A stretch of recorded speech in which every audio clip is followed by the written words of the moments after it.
Hello customers, I'm Isaac from RoboGuy, and today I'm just going to be discussing the controversial Mother's Day special that we ran back in May 2017 for the Xiaomi Mi Robot Vacuum Cleaner for $399, which we advertised on Volkswagen.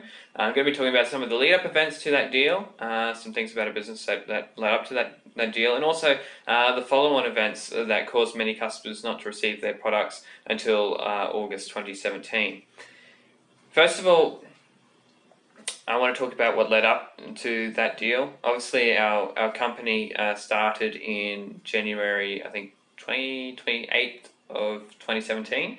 And obviously just then it was only a very basic company. We'd been very inspired by some of the Xiaomi products, and so we wanted to retail them to Australian customers. We thought they offered great value, great quality, and so we really wanted to help boost its take up in Australia. So we started selling those products, but we really didn't have any sales, and we've been constantly looking for ways to better market our products, to get it out there, get it publicly recognised by consumers.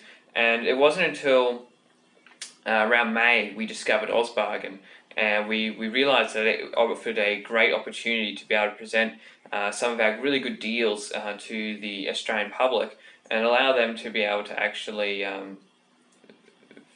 be able to visibly see us online, and then be able to actually take up those deals and give us an opportunity to offer consumers that. So I think we started with deals for the Xiaomi Mi Notebook Air 13-inch and also the Yi 4K action camera. When we posted those up on Volkswagen, we were a little bit surprised in two ways. We got about, I think, 500 views or something of the deals, so it was a substantial boost to our traffic, which is something we really enjoyed. But we also noticed that the people in the comments section on Volkswagen were talking about the deals not really being deals. So we took note of that, and so we were working on something. We reviewed our whole business model, and we're like, okay, we want to present Australia with an actual real deal, something that's cheaper than every other consumer retailer around the world. Basically, we wanted to outdo the big names like Gearbest, Banggood, who specialise in selling Xiaomi products and other Chinese products. We wanted to outdo any Australian consumers, any eBay sellers. And so we nailed it down to one product, and that was the Xiaomi Mi Robot Vacuum Cleaner. Not only is the robot vacuum cleaner something that was taking on big in Australia and around the world, everyone was in 2017 and 2018 and continuing on wanting robot vacuum cleaners because they open the door to something that cleans your house very well, very efficiently, without you having to put in a lot of effort, so you can focus on the more important things in your life. And so we decided that would be the product we're going to work on. So we contacted our supplier, we got in touch, and we worked out a deal with them. If we could get at least 50 pieces sold, they would give us a special price that would enable us to undercut everyone that we could see online. So we posted that on Volkswagen, and that started out with just the poll on Volkswagen, where we polled to see if people would be interested in buying the Xiaomi Mi Robot Vacuum Cleaner for $399. To which we were very surprised when we got 89 people saying yes, they would buy it for that price. So then we started the deal. I think it was on Friday. We popped the deal up online. This is in the week leading up to Mother's Day, obviously back in 2017. We posted the deal. We also couldn't post it on Volkswagen though, because Volkswagen has a limitation where you need to actually reach your minimum order quantity before you can, or your minimum sales, because we had 50 sales we needed to make before we could offer the deal, and it was going to actually be delivered upon. We need to reach that before Volkswagen would let us post an official deal for it. So I think it was about Tuesday or Wednesday the next week where we actually reached that minimum requirement, and so we posted the deal officially on Volkswagen. And I was kind of shocked because the deal just took off. We were getting lots of notifications of sales. It was like every few seconds, every few minutes, we were getting emails saying you've sold another product. And so we were really excited. It was really a really ecstatic time for us here at RoboGuy during that period. We were obviously a very new company. We really had not done any major sales. We'd only done like one or two here and there. So to be seeing so many sales coming in, this was like basically the real birth of our company into the Australian retail environment. So we were really excited about the development, and we were looking forward to the possibilities. And I think that night I stayed up until probably 1 or 2 o'clock in the morning, just answering online questions via our chat system on the website, as well as answering questions on Ozbargain about the product itself, delivery timeframes, and things like that. And so we had adrenaline was running in all of us, and we were just trying to help the customers out as much as possible that had questions about the product that we were selling. And obviously the deal continued on until I think the night of Mother's Day in May. And by that time we'd actually done extremely well. I think we sold about 650 pieces of the Xiaomi Robo vacuum cleaner. So we were shocked. We were blown away by the amount of quantity we sold, because we never expected to sell that many pieces. We maybe thought 50 pieces, maybe we'll get it to 100 pieces, but we weren't 100% sure. We didn't know what the consumers were going to do. So when we saw that many sales, we were all stunned. We were just like, wow. We were really happy because we succeeded in our goal of getting a really good sale out to the Australian public, but we were also a little bit worried about making sure we delivered on that goal successfully, because we had a lot of customers obviously that we had to supply, and a lot of customers that were riding on our success. So we had to make sure in our minds that we achieved that.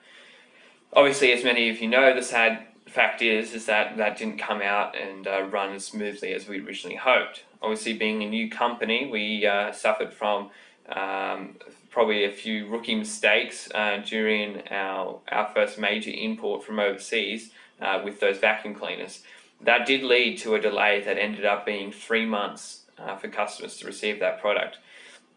During which period we received many customers lodging PayPal disputes, because obviously as a consumer, waiting 3 months for a product to arrive that was supposed to arrive no later than 1.5 months after ordering it is a long time.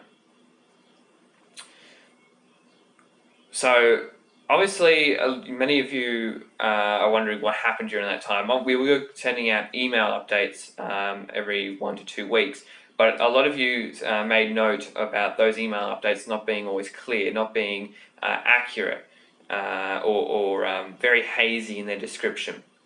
So I wanted to shed some light on just basically what happened during that period, and hopefully clear up some of that for the customers who went through that traumatic period, and also some of the customers who may not have experienced it but may have been looking online and going, what's happened? So obviously once the deal ended on that Sunday night, on Sunday and even on Monday, we were counting up the orders, tallying up how many orders we had, what products we needed to get in, what stock we needed to bring in for those orders to fulfill them. And I think we had that done by the end of Monday, close of business on Monday. I think we had all those orders all tallied up, all ready to go. So we were in talks to our supplier on Tuesday. We contacted them, we let them know, okay, this is what we need, these are the amount of pieces we need of each product. And they were very happy with how well the sale obviously went as well. And they said, yep, no problem, we'll get the order together, send us the money, and we'll have the order ready to ship out next Friday. So that would be a week, just about 2 weeks, I guess, after Mother's Day. So it'd be the next Friday after Mother's Day. So we're like, okay, that's a little bit later than what we were hoping, but it will still work. So we sent them the money. They received it. They were supposed to take 3 to 5 days to get the money, and they actually managed to receive it in just 2. So we were really happy with that, because that we were ahead of the schedule already in as far as the money transferring perspective goes. So we're hoping that would allow the supplier to speed up some of their processes on their end. Obviously, when next Friday come around, we were in talks to them, and obviously we were in talks every day between when we placed the order to that Friday. But they notified us, well, look, it's actually not going to happen. We're not going to be able to ship it out on Friday. We're having some issues with the stock. We haven't got a hold of it all yet, so we need to get some pieces together. So perhaps next week we'll be able to ship it out. So we're like, okay, we weren't happy with the delay, because obviously we were running a very tight schedule as it was, and so we probably couldn't do anything about it. So we let it go, and next week, we're in talks with them. I do believe then they actually told us that they did end up getting the stock. They did get a hold of stock. They had all the stock there ready to go, and so We were really happy with that because we're like, okay, we've got the stock now, we're going to get it shipped, we're going to receive it in Australia, then we can get it all sent out to our customers, we'll beat our deadline, and we should be good if everything goes well. And then if these little issues just keep coming up. We have problems here, problems there, just really small things. They just kept stopping them from shipping it, or that they would keep coming up with saying that they couldn't ship the order. We had things, like inspection problems. They were wanting someone to inspect the goods, which then they agreed to actually get a third party to come in and professionally inspect the goods, and then they were going to send it out once that happened. So they said they'd do all that, they'd hold it up for a day. So we were like, okay, no problem, go ahead and do that. And then they were having some other issues with how the goods went, and no matter how much we would solve a problem, and then another problem would come up, would solve another problem, and it's just like there was a never-ending list of problems that would come up, and we felt like we were just spinning around in circles, because we would feel like, okay, we've solved this problem. They would say they were going to ship the order, and then everything would kind of stop, and then a problem would either come back up again, or another problem would come up, and then we had to solve that before they'd ship the order. And it was like the same thing was just constantly hitting us, and we weren't getting anywhere, no matter how hard we tried.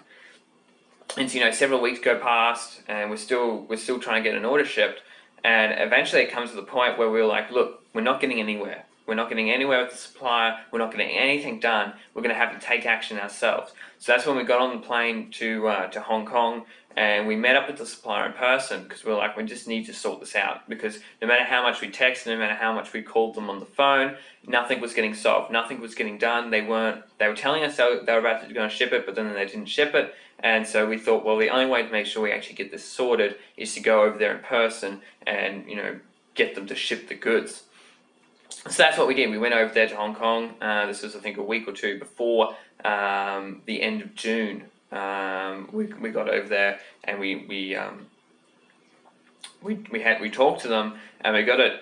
When we got over there, we were really shocked, because they actually didn't have stock, because they told us, for the past several weeks that they had stock, and they were just they were going to ship it, and then they weren't going to ship it, and they were going to ship it, they weren't going to ship it, and then when we got over there into Hong Kong, they didn't have the stock, and so that really shocked us, because they'd been telling us that they had the stock, but then they didn't have the stock. So when we got over there, we were quite surprised. We were very shocked, and we just didn't know what to do. And then we were able to actually pressurize them enough that they actually got the stock in, I think, within 2 or 3 days of us being over there. So we were happy with that. We weren't happy with the fact that we'd been lied to. We weren't happy with the fact that it was nearly the end of June and we still hadn't delivered products to customers. But we were happy with the fact that we finally had some movement. And then they said, we'll get it shipped out for you. And so we signed that document that we gave to Augsburg and put up on Augsburg and via our website for people to see from our Hong Kong trip. We had that document signed, basically saying that we had looked over the goods that they had there and we approved it. Now, some customers did think that was just a routine inspection that gets carried out for suppliers, requesting that their buyers inspect the goods before they ship it. Yes, in a way it was, but not really, because that job was supposed to have already been previously done by a third party. That wasn't supposed to be needing to be done anymore, as far as from what they told us. But the reason why we signed it while we were over there was so that they'd have no more issues. We'd personally seen the stock. We made sure they had got the stock this time, because we'd been previously lied to with all the other back and forward. So when we saw the stock there, we wanted to sign for it. We wanted to make sure that was our stock. We wanted to lay claim basically to our stock there, and then we wanted to get it shipped to Australia as soon as possible so we could start delivering it to our customers. We found out later that the stock that we actually, the supplier actually told us we had with them, actually got sold off to our competition in Australia whilst we were in communications with them.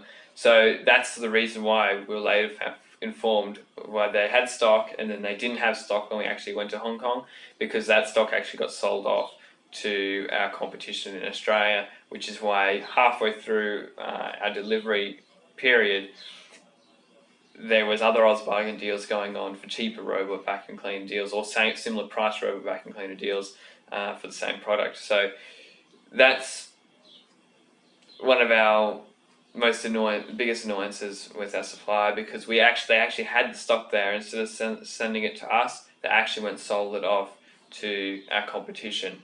And so instead of us being able to deliver our products on time, our competition got them and were able to deliver to their customers quicker than we could. At which point, once that was all organised, once all the shipping and that was organised, we got back on the plane to Australia. Whilst I was on the actual plane to Australia, I received, or just before we took off at least, I received a message from our supplier saying that there'd been a hold up at the shipment because the customs, it had to go through customs and a few other different security screening before it could go on the boat. So they had to process that. And so that was going to delay its departure.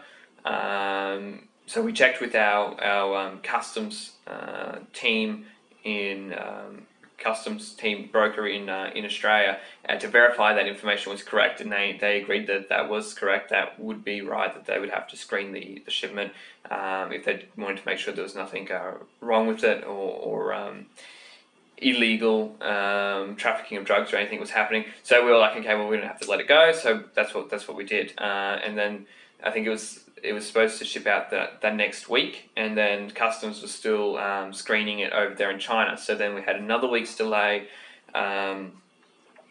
because customs actually wanted to go through the whole shipment apparently and pull everything out and search through everything to make sure everything was all legitimate. So then the next week they finally sent the shipment out, and obviously then I think it was like 13 to 15 days before it arrived in Australia. Once it arrived in Australia, it was supposed to clear customs within 7 days. It actually took 14 days from memory for it to clear customs, which for our customs broker was like a record time as far as length, because apparently customs aren't supposed to take that long. And that's what we'd been told, but 14 days of waiting every day, calling up, wondering whether the shipment was cleared customs yet, and that was agony, because it was like, it was in Melbourne, it was ready to go, it was just a matter of us getting to it, and it had to spend 14 days in customs. So that was kind of, I don't know, I guess the last part of the import process, which we just didn't expect to have a delay in, at least not that much. And then obviously once we got a hold of the stock, then we took it out, we packaged it all up, and then we sent it out via Fastway to the customers. I think it took us about two days to fully package all the stock up and have all the orders packaged up and shipped out. During that period, obviously, we were having like a constant chain of vans coming between us and Fastway, picking up stock, dropping it off to Fastway, shipping it out. So I think that happened on Thursday and Friday during August. So that's basically the outline of how things went with the delivery process. Obviously, the orders were taken in May. I think around the 13th and 14th was Mother's Day, so they happened in the week leading up to Mother's Day, a few days after Mother's Day as well, and they spanned over this 3-month period. And I think the real reason why the delay occurred was a combination of inexperience on our side, obviously this being our first big import that we'd ever done. So obviously there was a lot of things that we hadn't learnt and that we needed to learn on how importing was done, even though we were talking continually to a customs broker for any advice on how all that kind of ran. There was a lot of stuff that we didn't know that we had to learn the hard way during that process. Also, the fact that our supplier wasn't always upfront with us, that did play a major part in our inability to deliver to the customers on time by the end of June, like originally promised. And obviously during that time, there's something that we could have majorly improved, is probably our customer interactions. Obviously we sent out updates every 1 to 2 weeks, but I think those updates like customers said, they were a little bit hazy. They weren't exactly crystal clear on what was happening. The most important reason for that occurring was because we weren't always 100% on what was happening, because we were constantly in a battle with our supplier between what was true, what was not. It was kind of hard for us to give a definite answer to our customers. But I do believe strongly that we probably could have cleared things up a little bit better between us and our customers, been a little bit more transparent with what was happening, and I think that probably would have alleviated some of the doubt that our customers did suffer in their interactions with us here at RoboGuy. Obviously, the other major thing is PayPal disputes that we received during that period also led to a few complications as far as refunding orders. A lot of the people a lot of our customers who at the start asked for refunds on their orders for change of mind, things like that, they were granted their refund instantly. Even right up to when we took our trip to Hong Kong, we were still refunding some of the customers' orders who couldn't wait anymore for the product to arrive. And even after we come back from Hong Kong, we were still refunding a few of the customers' orders until finally we ran out of money to refund customers. And then we weren't able to refund customers, even though we wanted to reimburse customers who couldn't wait any longer. We were actually unable to do so, and I think that led up to the Ozbargain message that we sent out, letting everyone know that we could no longer issue refunds through PayPal.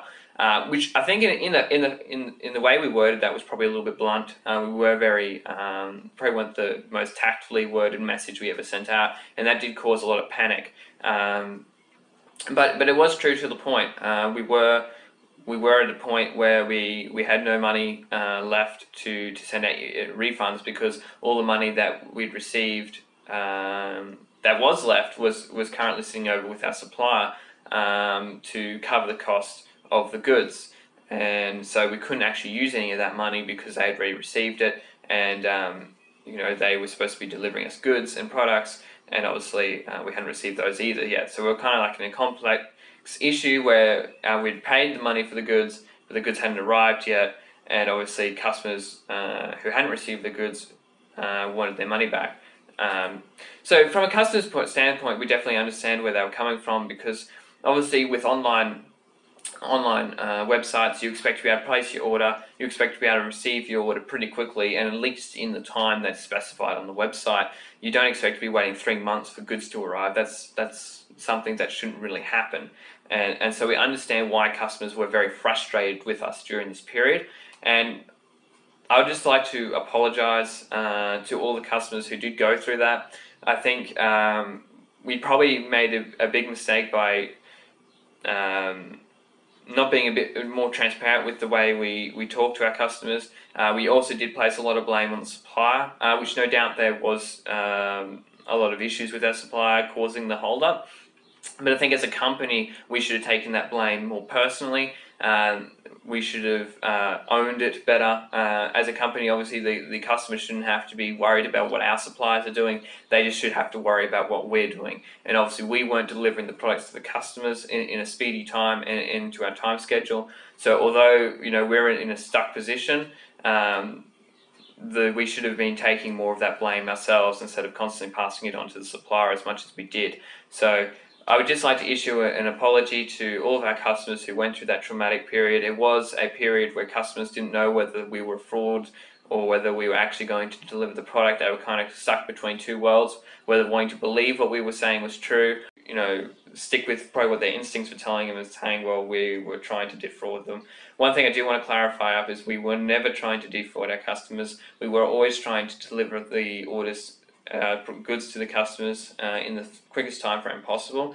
I think our inexperience in the importing world, it did play a major role in us not being able to successfully deliver the goods to the customers in a quick time frame. Obviously, this was our first experience with importing massive amounts of goods from China. I think there's a lot we did learn during this process. We've learned how to deal with suppliers better. We've learned how to handle customs and importing better. We've also been able to put in stops and checks to make sure that we get orders delivered to customers quicker. Obviously now the average customer will get their order within 1 to 2 weeks of placing their order and finalising payment. And that's because we use fulfillment companies, so the goods go from our supplier and obviously straight to the customer via our fulfillment companies. So as soon as the customer places an order, we're able to have our warehouse ship out the goods straight away to the customer. And it's things like that's really helped us to learn how to operate this company better, how to help service our customers better. So I would just like to say thank you to all the customers who did stay loyal to us, who did put their money on the line, who did trust us to deliver the product despite consistent delays in delivery. It is something that I admit would be hard for any person to do, being told your cake's going to arrive in June, and then no, now it's going to arrive in July, and then it's going to be a few weeks later after that, it will be sometime in August. Constant delays, even with the reasons we were providing those delays with, does make it hard, because it's like, I'm going to get the product now, no, I'm not going to get into this. And it's like the delivery date just kept getting pushed out and out against our desire, but it's something we had to do, and that just made it a really hard position for customers to be in. So I do really appreciate all those customers who did trust me, trust RoboGuy to deliver the goods, and I would just like to say thank you.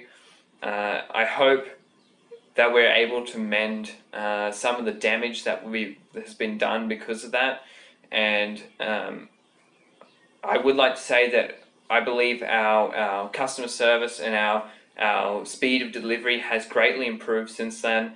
Obviously, we've been working very hard on trying to make sure we get goods out to customers as quickly as possible, and obviously to make sure that the way we communicate with customers is more transparent, more clear, and also that we're offering customers the best service.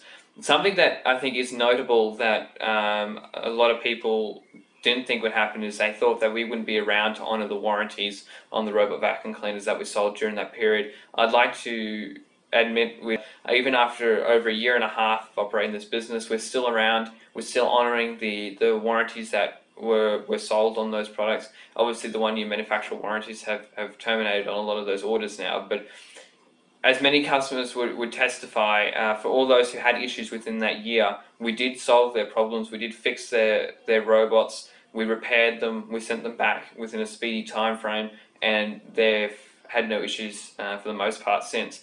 So unlike what many thought, we did actually stick around, we did honour the warranty, and we're still honouring the warranties on the products to this day that are within warranty period, and even providing after warranty sales service as in accordance with the ACL. So we are trying to be a reputable company. We are striving to offer good customer service to all of our customers, and we are trying to put you as a customer first. Customers, in our opinion, is the key to every business success, and so we are striving to make sure we give customers better service with every interaction, and that has always been our goal, and that will continue to be our goal, and hopefully one day we will succeed in being one of the best online retailers for customer service. We may not be able to always offer the best deals, we may not be able to always offer the best prices, but we're going to make a good attempt at doing so. But most importantly, we're going to offer good customer service with every customer interaction. And good customer after-sales support is something that we also aim to always perfect. Customers are the key to every business, and we want to make sure that customers feel happy and safe when they purchase from RoboGuy, knowing that they're going to get their orders delivered quickly, and knowing that their orders are going to come with good after-sales support, so if they do run into problems with the products they've purchased, they can always trust us to quickly resolve them and help them get their product back online and working again. This is our goal, and we'll never stop striving to achieve it. So hopefully we can continually make improvements to one day achieve that goal.